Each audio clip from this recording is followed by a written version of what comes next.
Welcome back. It's now time to make our pizza.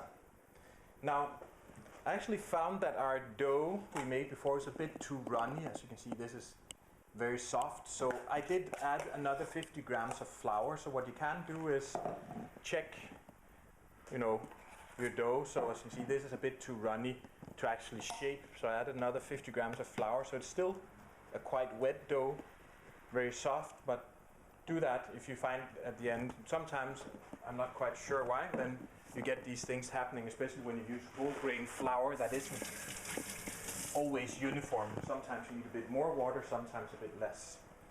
So now we're going to roll out our pizza, so make sure your dough is covered with plenty of flour so it won't stick. We can't use the trick with water here. So we'll roll out our pizza. Turn it. And of course I've preheated the oven, because when you bake a pizza, the best thing you can do is to do very high temperatures and have a rapid transfer of heat. So I actually have a baking stone sitting in my oven. We'll look at that in a moment. And I've preheated that, so I've put the oven full blast, which in my case is about 275 degrees Celsius.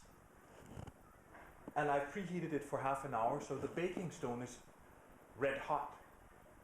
The idea of using why I use a baking stone, because it actually stores all this heat and then transfers it quite rapidly into whatever you're baking, whether you're making a pizza or if you're making bread or loaves or burger buns, anything like that.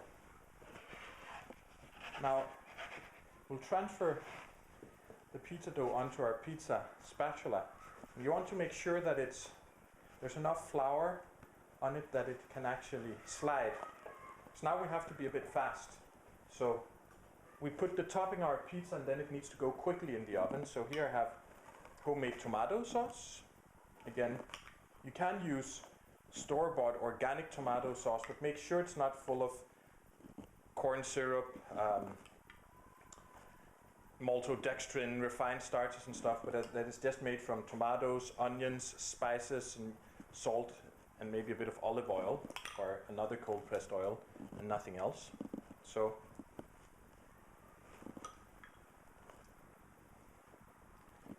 tomato sauce goes on top, and here I have some organic buffalo mozzarella, so we'll put that on top as well. Make sure that you have the topping for your pizza ready, because once you put the tomato sauce on there, that actually will start more or less disintegrating the dough. So if you put the tomato sauce on top and then have to wait, then you're in trouble. So there we go. My pizza's ready to go, and as you can see, my baking stone is in the oven. Nice and hot. Slide it onto there, and then give it about 10 minutes, and our pizza will be ready. So I'll see you in 10 for a little whole grain organic healthy pizza party. Bon appetit.